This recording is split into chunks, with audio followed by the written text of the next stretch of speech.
And now, from beyond our dimension, this is the JeffMara podcast. Here's Jeff. My guest is Adunola Fayemi, Orisha Priestess, past life regression facilitator, and author. Adunola, thank you for joining me and welcome. My pleasure. Thank you for having me, Jeff.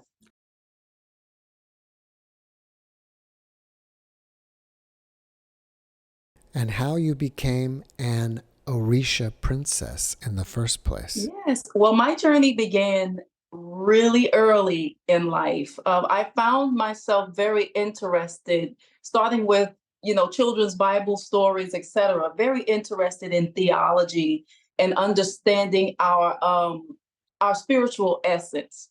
And I had a fascination as well with mermaids. Do you remember a movie by the name of Splash with Tom Hanks? Yes. And I was fascinated by that movie because I would find myself having dreams of, swimming in the water and things such as that, dreams of flying. And it always made me intrigued and a little bit different, to where even as a child, I was going to the library, studying children's books about different world religions, fascinated with that. I'm a Sagittarius rising, so I love that type of stuff. Reading about the children's version of the Bhagavad Gita, of Hinduism, Rastafarianism, different branches of Christianity, Judaism. I just loved it all, studying it from the start. So my journey also began, a pivotal point in my journey was witnessing the death of my maternal grandmother, who was raising me when I was 12 years old, and I wasn't able to save her. And it happened so suddenly and unexpectedly.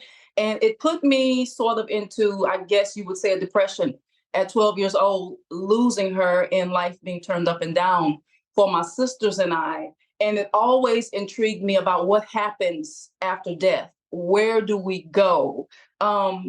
Is her essence still with me? Does she remember me? And that took me on a journey, a rebellious journey in my teen years. But about, I would say, between 18 and 19 years old, I came across some books my freshman year of college about studying how to connect with your ancestors, meditation and things such as that, ancestral altars and things such as that. And I became very intrigued with that, and I got into it. Actually, it runs in my family to be interested in those things, especially with a great aunt of mine. So I started going down that path and being more focused on that until I began to build up my spiritual development and came across a woman who had a rites of passage program for young women that went to at my university. And I started getting involved in that. And she told me different things about when we're born, we choose our destiny, and we have an angelic force, which is known as Orisha, which accompanies us to the earth realm, both a male and female aspect of it. I had never heard that there were male and female angels. I always thought that they were, neutral gender or whatnot, or masculine, male. And it just fascinated me. And things started to come into place to where I started studying the Orisha tradition very, very young and getting involved in that. And it answered a lot of my questions to a certain extent. And a lot of things unfolded with time on my journey of studying theology and spiritual development, and also psychology, which is the study of the soul. What's fascinating is a lot of times one show leads right into the next one. And literally last night I had a psychic tell me this year coming up soon, there are going to be videos of mermaids surfacing, real life mermaids. Wow. Yeah. I will say that understanding that there is no death is important, but also understanding our soul origin is important, because some of us, we come from different, it may sound a little woo-woo, but we come from different galaxies and different existences, such as the people of Sirius, the Pleiades, etc., Pleiadians. So understanding that will help us understand why are we suffering so much down here. Why is there death? Why do things happen the way they happen? Why do good things happen to bad people and bad things happen to good, etc.? You understand what I'm saying? So understanding that can help us further, because not everybody's going to be able to have a near-death experience, right? So there are other ways that we can tap into that knowledge when we don't want to take the extreme of going to the light while still in the human body, which actually we kind of do every night when we go to sleep, especially if you're dreaming and astral traveling, believe it or not. And do you think it's possible in a past life you were a shaman of some sort because you have such a deep interest in the metaphysical world? Yes, yes, that is absolutely true. Uh, well, I'll say one of my existences was that, but that wasn't always the case in some of my different past lives that I've seen via past life regression. But yes, there was a time where where I was involved in shamanism.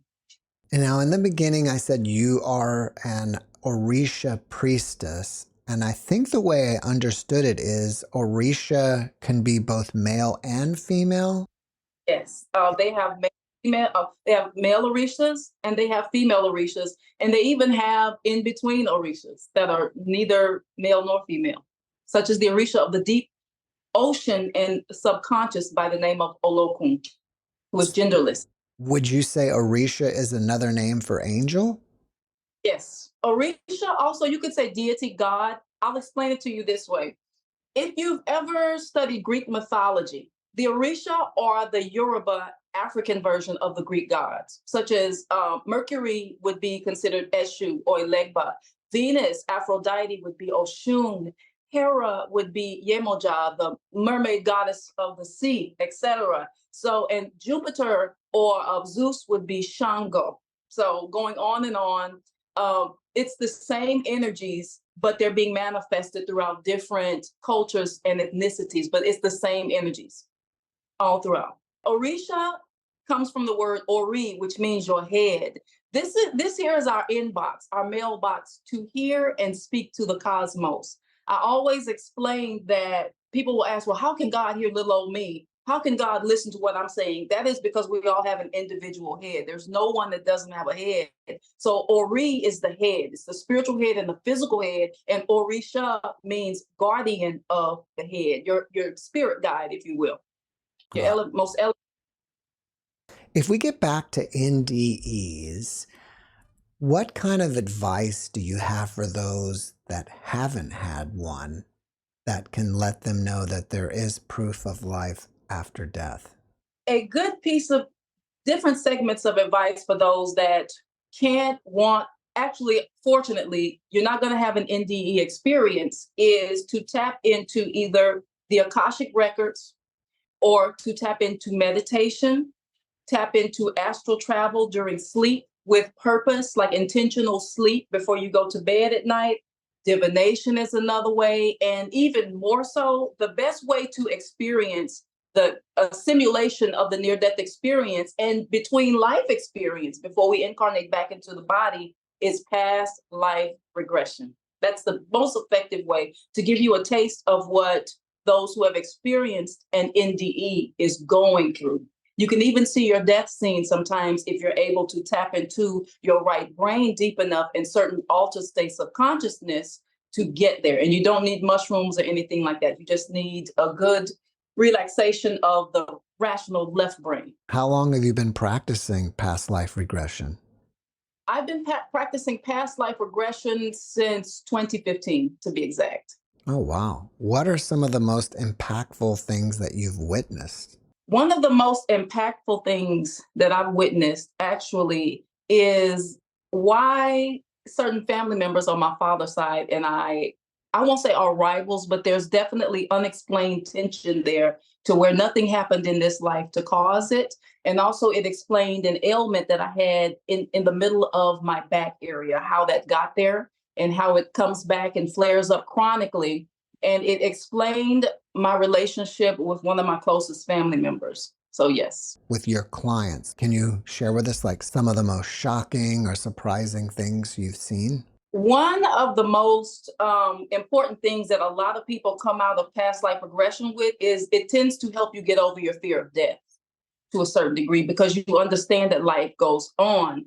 One of the most shocking things that most people witness is either they come out another gender than they are now, or they come out a different race. So some people are surprised to see that. Some people are even surprised to see that maybe they were the villain the past lifetime, which explains what's going on in this lifetime, which can be kind of a rude awakening for some people. So I've seen those sequences. And there are some people that at the first try, they're not able to regress, because some people have a hang up about losing control. Maybe they feel like somebody's going to control them through hypnosis, and maybe there's some misconceptions, and they're not able to relax their mind enough to get into the right brain and to get past the gateway of imagination, which is the gateway to the subconscious. So that can be an issue too. That's interesting that you bring up imagination. So would you say then when you get someone deep into regression, it's completely different than imagination? It's completely different. I've seen scenarios and even experienced myself. What you're going through is like watching a movie of your past life, to where you can even be crying on the table or jumping up or reenacting what you see, or it's like you're looking at your past self as if you are an outsider observing. So it can go either way. Another thing is too, one thing that confirms that it's not just imagination is if you see people in this lifetime who are in your life, living right now, or either deceased, whoever's been through your life, and you look them in their eyes, and they're in a totally different body in the past life, you recognize them immediately by the eyes.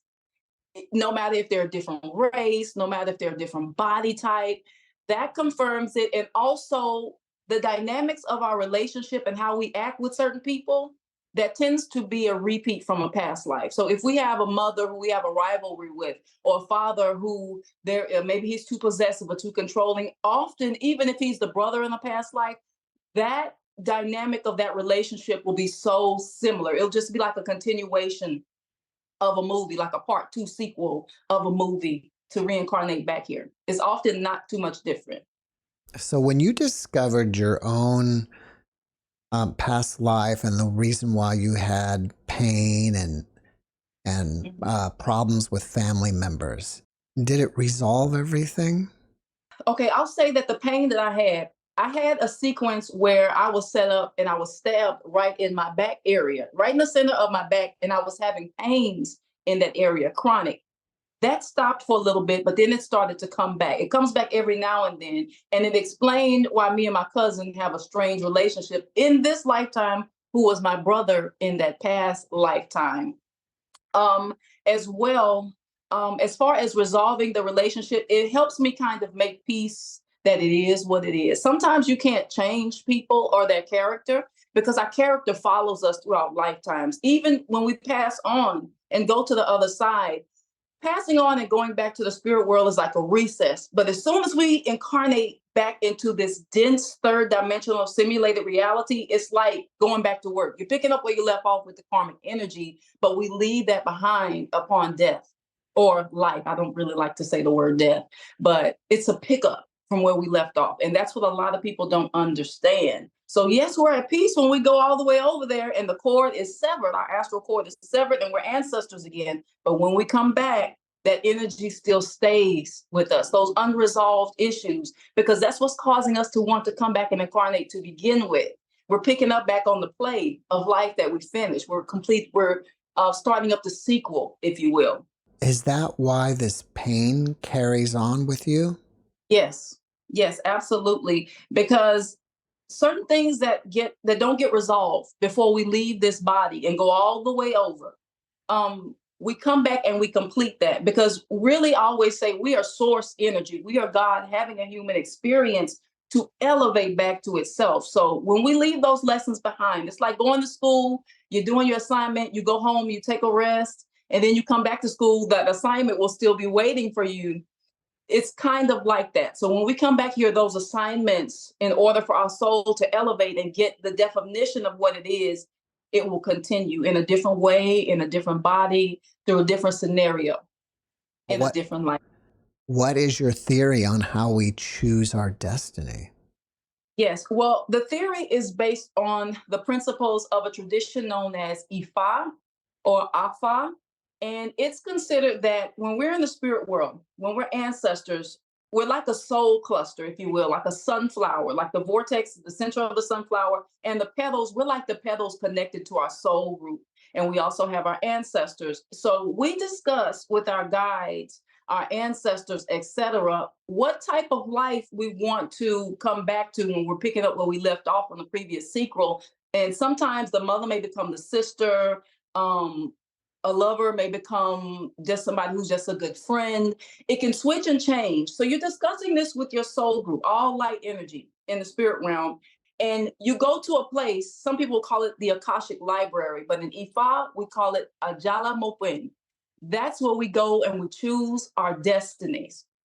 The late Dr. Michael Newton, who wrote the book Journey of Souls, and even of the late Dolores Cannon, who's the founder of quantum healing hypnosis technique, she also discusses in her book, both of them, that we go to a place and we're looking at our lifetimes like a movie. We're choosing a body we want, we're choosing our parents, no matter how terrible or how great they are.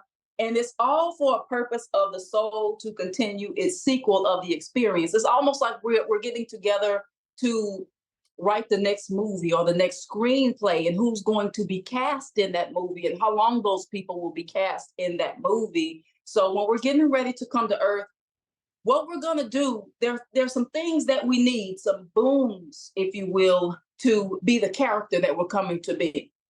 So say, for instance, if you're going to be a boxer, you will need a mentor to teach you boxing. You will need the right circumstances to spark you wanting to be a boxer. So we believe that you carry certain amenities with you. Well, I call it your spiritual backpack.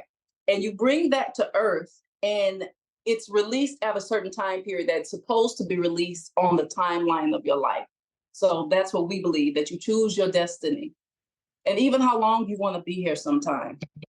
But we also believe destiny can be altered. So do you think that you can change your destiny, or it's not possible because somehow your higher self will still put you back in it, whether you realize it or not? We have a saying in Ifa, it is easier to change your destiny than to change your character. And what that means is a person can go from living under the bridge to becoming a millionaire, but often the type of person they are, they're going to be that whether they're a rich person or a poor person. So if they are a great person, they'll be an even greater person, depending on what up or down they go in life. If they're a liar, they're going to go from being a poor liar to a rich liar. So that's what we believe with that sequence. Destiny can be altered, changed, prevented, and sidestepped. We do believe in amenities in the destiny as well. You just can't change the character of who you are. It's not that we can't change the character, it just often takes many lifetimes, which you will see getting a glimpse in past life regression. Just as I described, we're often the same type of personality. Even if you incarnate again as a Black woman, something about your personality is going to be a little similar to who you are now as Jeff.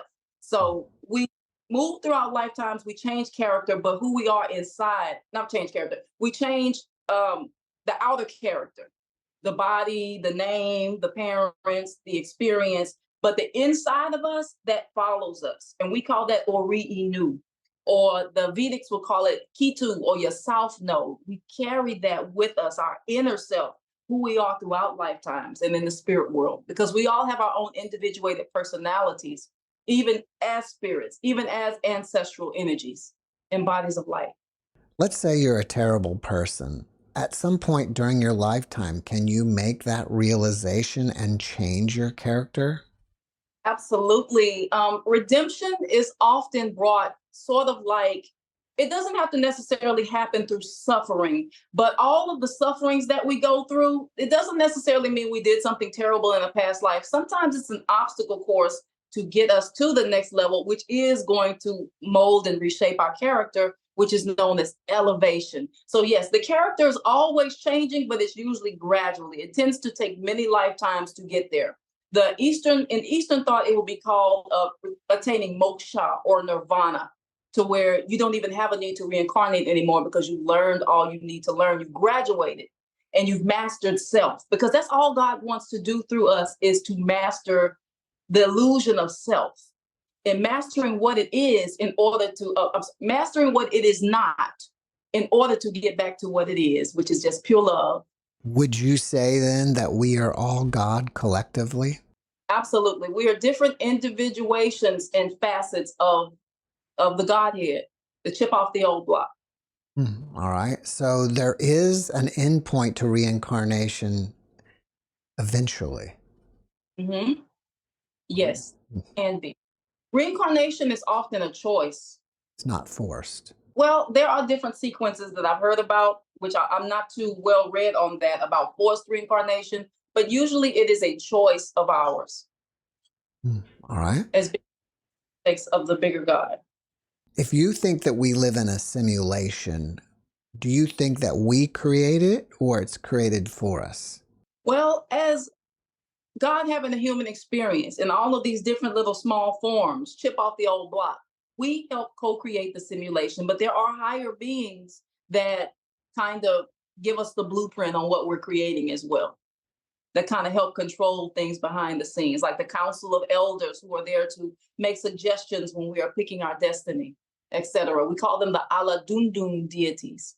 All right. How does someone contact their own guides?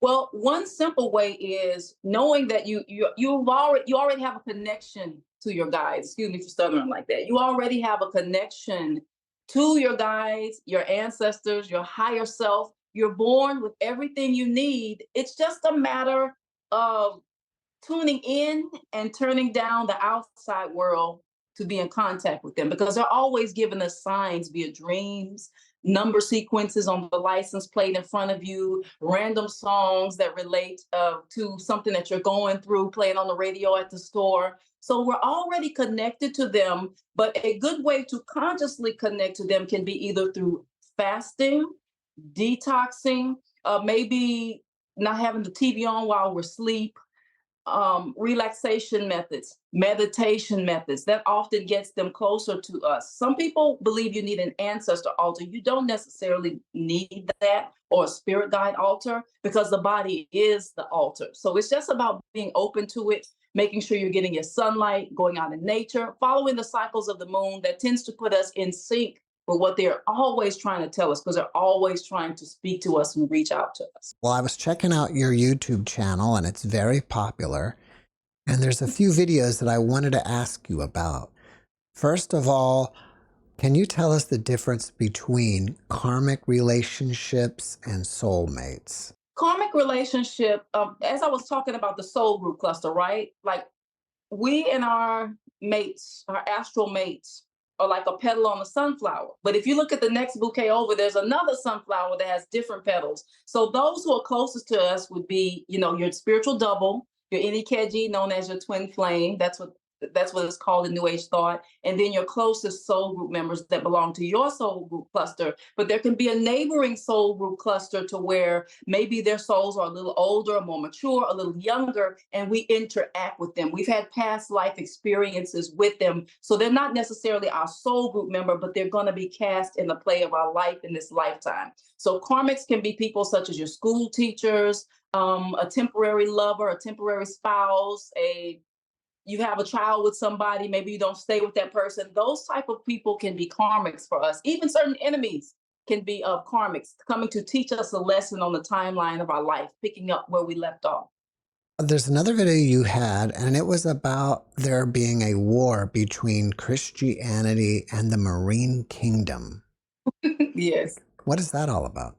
There is no war between Christianity and the Marine Kingdom, because the basis of Christianity and the Christ, the Jesus Christ or Yahushua HaMashiach energy, is based on the dynamics of water and motherhood. It's just a lot of it got downplayed due to having a more focus on the patriarchal aspect of religion. So Virgin Mary got just simplified into a virgin, but the idea of baptism, the idea of the dove, of known as the seven sisters, the Pleiades, the Sibyls, it's all coming from a time in human history where there was the mother goddess or the matriarchal energy first and foremost. That's where we're getting that word, the matrix, from, to a certain degree. So that's what I'm speaking about. So there is no war between Christianity and the Marine Kingdom. I'm just saying that Virgin Mary and the Marine Kingdom is the mother to Christianity. That's where we get the idea of fish and the Vesica Pisces and all of those things that aren't often easily explained and not made clear to the masses of people. So are you saying that Christianity took these marine elements and kind of filtered it out and simplified it? Yes. And a lot of the Gnostic elements as well, such as alchemy, manifestation, which Jesus was all about. Jesus was a manifester. If he were to be alive today in human form, he would be looked at as somebody who's one of the woo-woo people, one of the wizards, etc. So he spoke about God is love. That was his message. That's the message that he brought to the people. But his energy has permeated throughout different aspects in our lifetime in human history as the Krishna energy and other different aspects of Christ energy that will speak to different people throughout different walks of life, if you will. Have you ever had any spiritually transformative experiences yourself? And while I'm on it, if so, did they result in any abilities that could be considered psychic? I would say I'm more of a dreamer, and also I tend to get signs and messages. But my medium, mostly of accessing answers from spirit, is via divination. That's the way. That's kind of the crutch to get to it. But a lot of times, impressions will come to me while I'm showering, while I'm bathing, and just random. I could be driving. My spirit guides are always speaking to me and advising me. So it's about having an ear to hear. But the dreams are the most profound way for me. It's kind of like when you turn your mind off, like driving. Mm-hmm. Finally, they can get through to you. Yes, absolutely. You said you receive information by divination. What do you mean by that? Yes, EFI is a system where there's an oracle system that has 256 possibilities that can come up for a person, and it helps us foresee what's going on with us currently and also what is possible to come. So it kind of helps us on our life path as a life hack to avoid certain pitfalls or how to bring about certain things that are auspicious that have the potential to manifest. So the EFA Oracle and the system that I'm initiated into, the Isheshe version, we use cowrie shells known as Erendilagun to speak to our guides, known as Orisha. And that's how we get answers from them. With that system, we have 16 possibilities with that, which is a spinoff of the 256 oracles of Ifa, known as Odu. If people want to learn more about IFA, is that something that you can find in most major cities, or do you have to find it online? You can find it in most major cities, but it's more about, you can find the quantity, but sometimes it's like a needle in a haystack to find quality, because finding somebody who is a spiritual mentor in the system is like finding somebody to date. You want to be compatible with your mentor, or how the Vedics would say, your guru. And a lot of people, they can be great mentors or leaders, priests, but you want to be compatible to their energy and to their other students that they are teaching. So it's more of a process to find the right fit for that. And I don't believe that IFA is the only way to creating. There are different aspects. So everything is valid. Christianity, Islam, Buddhism, we all have many different paths to God. I always say, if we're going to a family reunion and you're coming from Washington, I'm coming from Atlanta, somebody else is coming from Los Angeles, we're all coming from different directions, but we're getting to that same family reunion. So I believe that there are many paths to God, many paths to spirit. And those that get Ifa divination, they do not have to convert to Ifa. It's just getting certain answers for the next 21 to 28 days in their life if they're just doing a basic Dafa oracle analysis. Now, there is another video on your channel about witches. What's that all about? Which one, to be exact? Well, there was one about, there was one that had a title of something about signs that you might be a witch. That particular topic is all about getting back to the matriarchal principle of the feminine energy being a very primordial, raw energy. And sometimes that energy can be very benevolent or very malefic or somewhere in between that, or vacillating in between that, understanding a woman's nature. So a lot of women, we have incarnated, and even men, A lot of people have incarnated with this energy that they are inheriting, usually from their mother's side of the family. Not always, because you can get it from your father's side too, but it's a very raw, intense energy where there are different gifts of manifestation, of spiritual powers, of the gift of Reiki, being able to lay hands on people and whatever they touch turns into gold. So it's very different. Everybody has their different abilities and things such as that. So it's not about black cat bones and cursing and putting people in pots. It's just a natural energy. You can be someone who has no knowledge of it and still have that power and you've inherited, whether you're Muslim, Christian, or don't, or even atheist, that energy is still inherent in you. Do you think that energy could be considered a little bit rebellious because you're kind of going against the status quo? Absolutely. It can be rebellious, especially with what has gone on between the war between matriarchy and patriarchy. There's a lot of karmic unfinished business. So, yes, it can incarnate into the opposite way and the negative way, yes, or the chaotic way. Mm-hmm. Well, you have a bunch of books that you've written. One of them is, I think, a series on guides and goals, right? Mm-hmm. Can you tell us about that? Yes.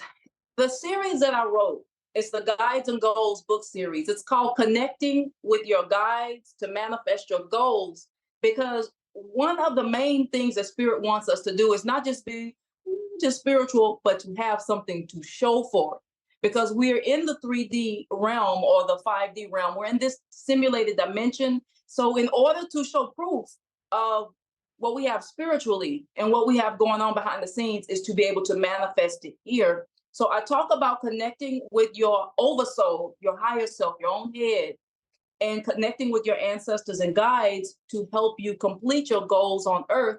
Because each minute we have here on earth, there's a reason for it. We come all the way down here. So there's something that we've come down here to do. So there's a need to be able to manifest what we need to manifest while we're here, because tomorrow isn't promised. So Guides and Goals, book 1 through 3, was written during a period where I was fasting in all assets, physical fasting, fasting from certain foods. And my guides actually wrote that book through me. So it's a mediumship way. So through automatic writing, a lot of things manifest. So sometimes if you read something I wrote, it's coming through me, not necessarily, I would say, from me, unless you want to say it's from my higher self.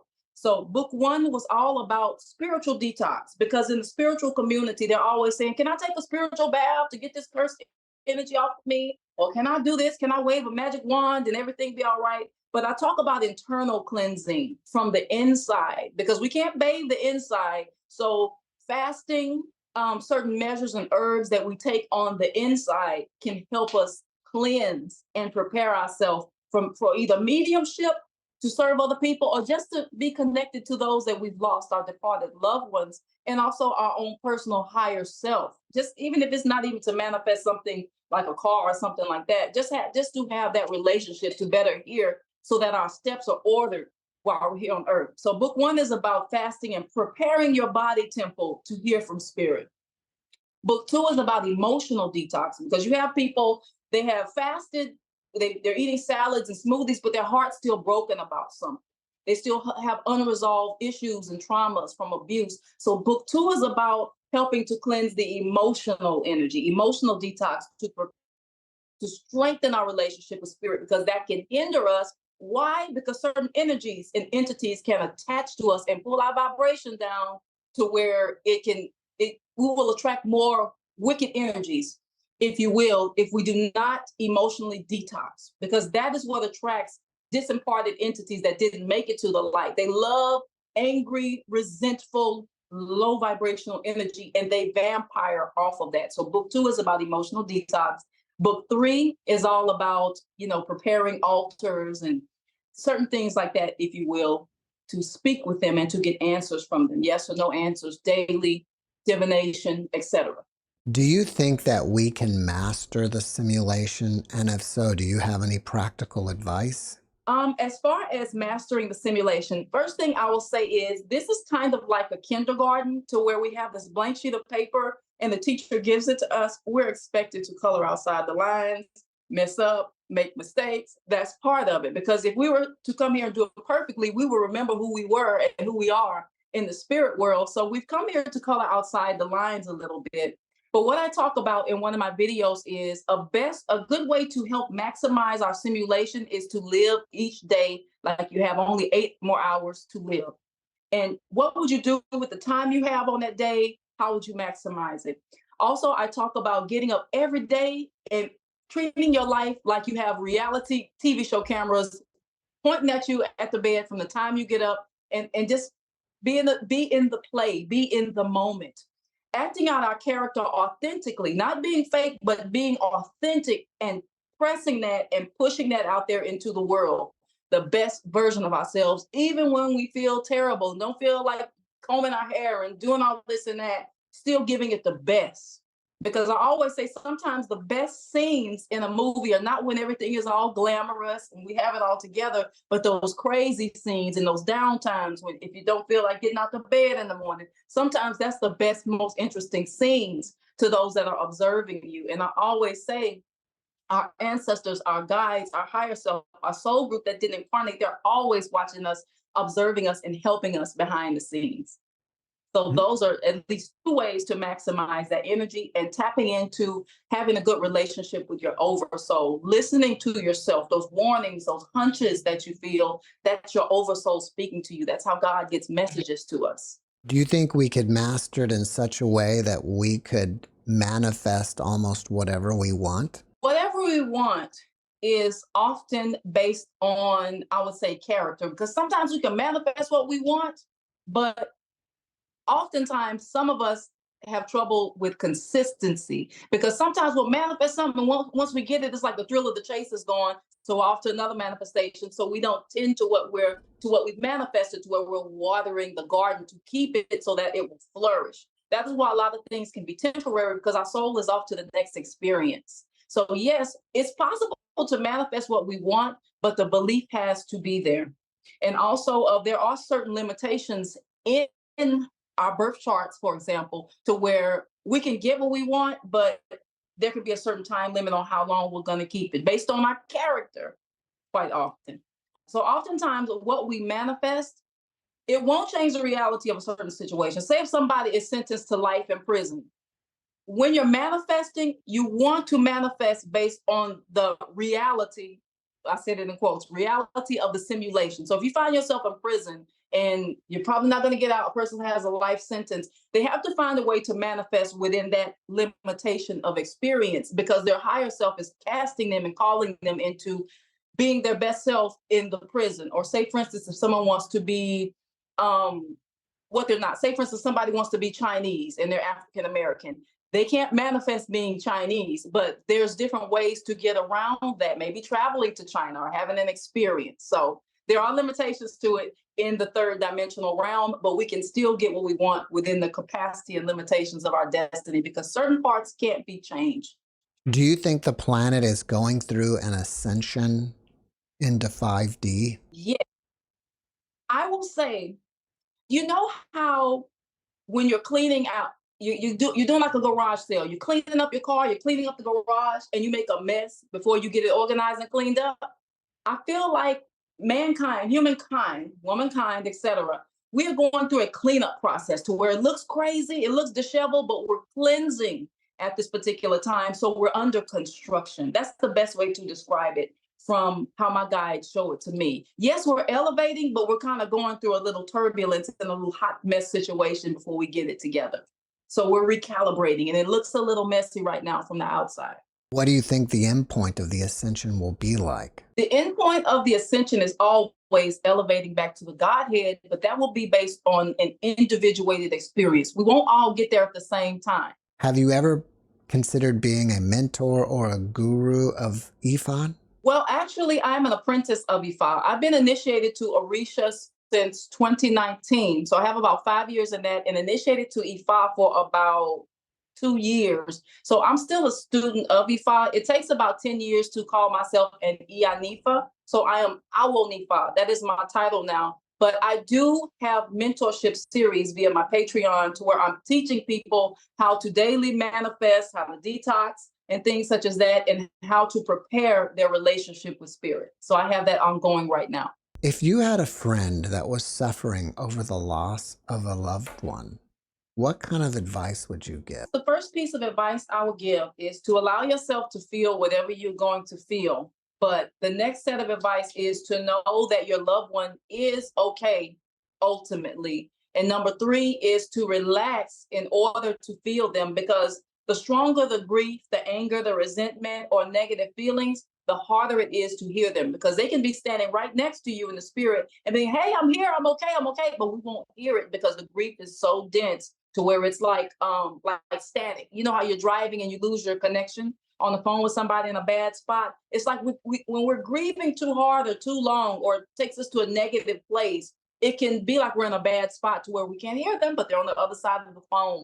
So relaxing and being open to hearing them and making peace that they're all right and that there is no death. Since this place is full of suffering and trauma and hardships, why do we choose to keep returning? Because that's where the character is refined. Sometimes some people, they will come to suffer just to see what it feels like, so that they can become the gatekeepers to help raise humanity, because you can't help somebody if you can't relate to them. So some people will volunteer to reincarnate so they can know what it feels to have the human experience. Some people, they are picking up the epigenetics of something that their ancestors did in the past life. Some people, they did do something in the past life, so they're kind of reacting that energy to see how it made the other people feel. So it's different reasons for why we go through certain sufferings and things like that. Do you think that our ancestors really are that important, since we keep choosing new lives and new bodies every time? Yes, they are important, because often either they're in our soul group or they're in our karmic group. That's why they're still so important more than anything else. And also, they help us get to where we want to be quicker, because if you're only accessing like saints and the Christ energy or Orisha energy, etc., and Mother Teresa energy, whoever it is, Buddha, Ganesha, they can tell us what's going on, but our ancestors help tell us why. So they help us fill in the blanks, because they can relate to, oh my God, I got tax issues. I got to pay this bill by this date. Ancestors remember that more, and so they relate to the human experience more. So they're kind of our on the ground level coaches, whispering in our ear, giving us advice and life hacks to help us get through our blindfolded sequence of the human experience better than the deities. Well, what do you think about healing the ancestral lineage? Healing the ancestral lineage is extremely important, and it doesn't always take some chicken being waved or some food offerings. Often it can be healed through maybe us being a different parent than what we had, or helping someone with a scholarship fund. Sometimes it's our actions and our deeds, or rectifying things in our family, speaking up about a family secret and taking a stand that this will no longer happen. Often that's ways we can heal that energy. That's what we're coming back for, because to come so far from the spirit world into this gray reality, we have to find some sort of way to make it worth it. And us doing that, that feeds and nourishes our ancestral group and our soul group. Whenever we were first seeded or created as a spiritual being, whether that's for eternity or not, do you think that we start out as something that's just really primitive? We start out as pure love. That is the origin of what God is. But as we elevate down from the Godhead, we go down the elevator a little more, the energy can become dense, and different aspects of that Godhead energy can become so unelevated to where it looks like, if you will, darkness or malevolence. So there is a malevolent aspect. I always say that the evil side of God energy is just God's evil twin, if you will. There are two sides to every coin. Everything has a dichotomy, an inverse, a yin and a yang. So even that dark energy serves its purpose to the light energy to balance things out, because God is beyond, God is benevolent, God is love, but everything in this universe that we're living in this simulated reality, is balance. Sometimes it takes a villain to kind of attempt to do us harm in order for good to happen. Sort of like casting in a play. There has to be a villain somewhere sometimes. to make the story more interesting and to thicken the plot, if you will. Yeah.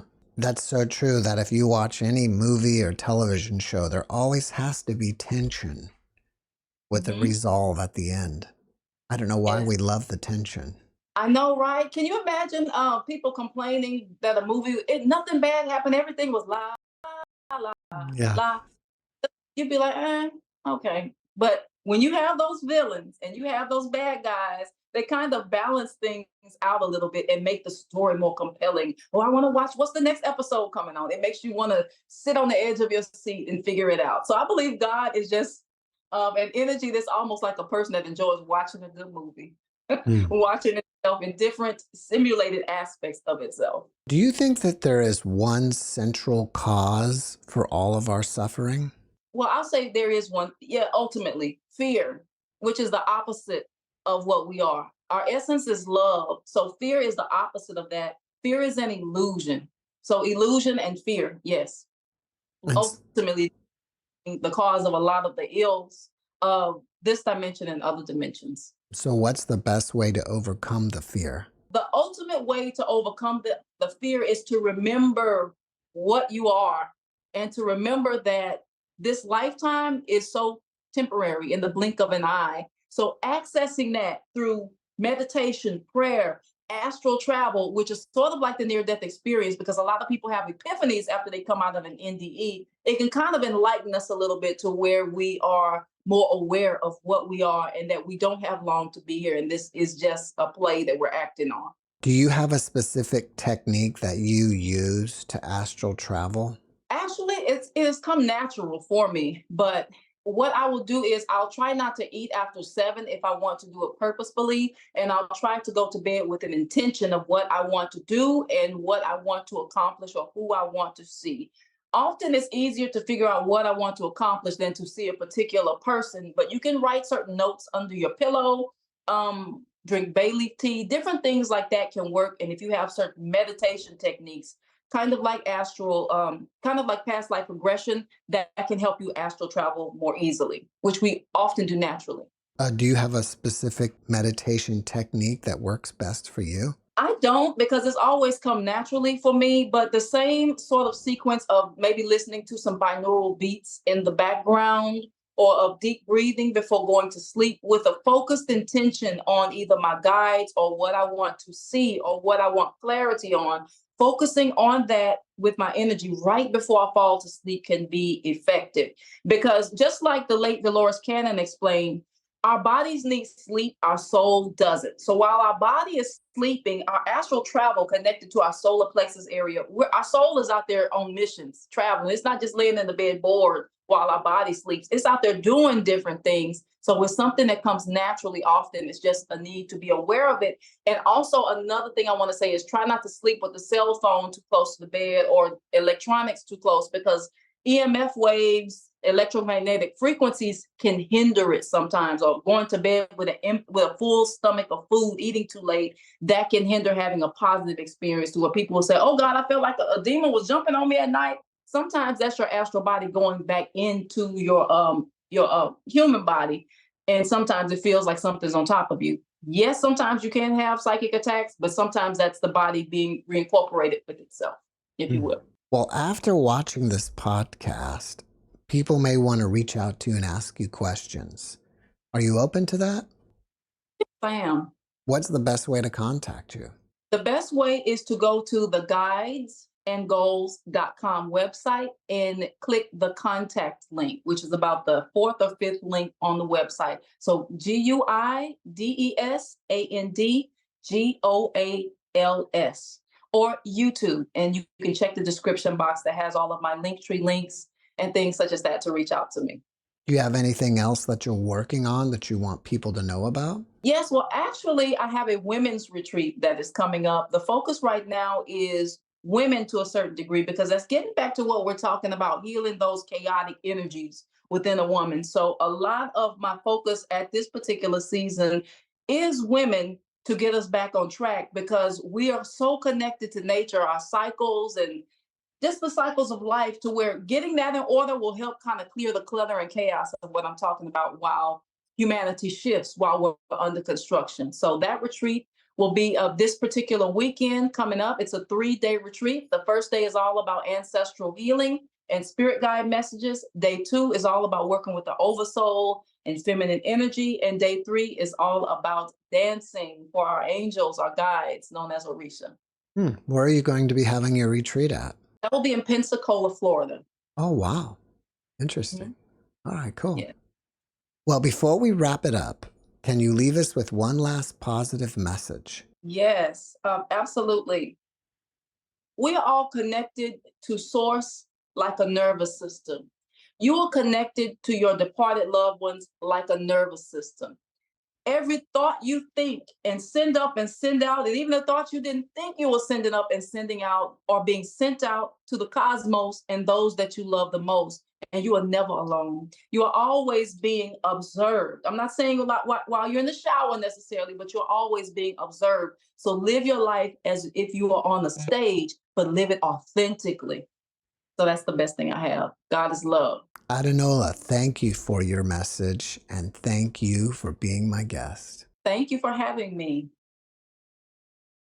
Thanks for watching the JeffMara podcast. I really appreciate you. Another way to show support is through YouTube memberships. And if you do, there are loyalty badges and other perks depending on your level of membership. All you need to do is click the join button underneath the video to find out more. Thank you for your support.